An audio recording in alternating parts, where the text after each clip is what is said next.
Hi, this is Katie. My channel is View from the Middle. So I wanted to share some great news, or what the government's trying to show as great news is there's going to be a bailout for the Silicon Valley Bank. And isn't that exciting? And Signature Bank, right? Now I'm watching the news, and I was telling my wife last night before going to bed that I'm like, watch, there's going to be so much of this is going to be flipped onto crypto.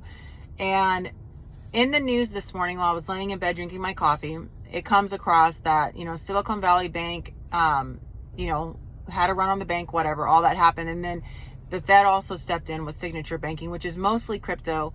And there was more of an emphasis on Signature Bank because it held more crypto, or had more of a connection to crypto, than Silicon Valley Bank. And I think a lot of this is going to be a great opportunity for the government to come in and say, hey, this is all crypto related. See, this just goes to show, remember all these different things, Celsius, Voyager, 3 Arrows Capital, all these different things that happen with crypto. It's really all connected to crypto. Crypto's the problem. Now, keep in mind, smoke and mirrors, and it's not crypto that's the problem. They're scared of crypto because crypto is the one thing that potentially can keep us decentralized with banking. And that is important because these banks are not required to hold all of our assets. Now, any bank that you were to go to, if all of us got together and just went to all of our banks and took our cash out, the same thing would happen with Silicon Valley because they are not required to back our money at 100%.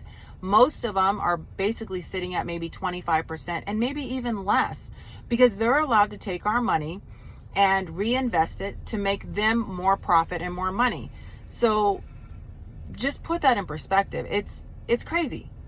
But I really am somebody that, I'm blue collar. I have never paid attention to crypto. Years ago, people were like, hey, throw some money in Bitcoin, da da da. And I'm like, hell no, that ain't doing nothing.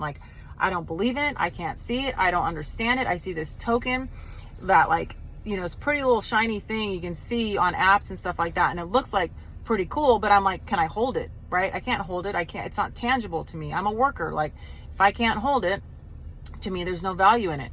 Well, when I was a kid, there was no value in the internet, or to me, and they're like, oh, the internet's going to be able to do this, and I'm sitting there thinking whatever.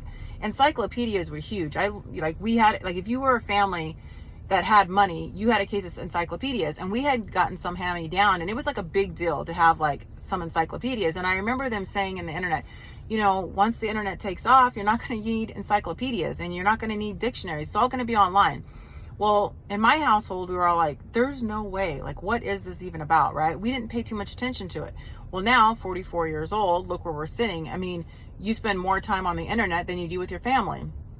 And just keep that in perspective when you hear about Bitcoin and you hear about crypto, because the reality of it is there is a utility, there is a Web3. There's a lot more than what you're hearing with these tokens.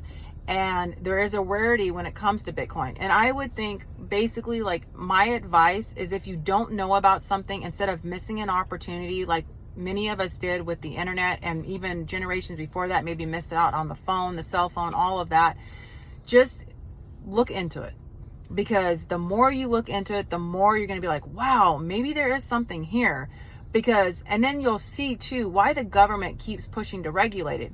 The government does not want to lose control of having availability to our money, because having availability to our purchasing power and our money is what keeps them in control of us. So I'm not a conspiracy theorist or anything like that. I've actually just been someone that thought I was doing the right thing by paying my taxes and stuff. And now I've started to educate myself, and I started to realize 2 + 2 is not equaling 4. And more of us need to get engaged, and more of us need to find other ways to secure our money and our income that we work so hard for. I appreciate anybody listening. I hope everybody has a great Monday. I'm getting back to the grind.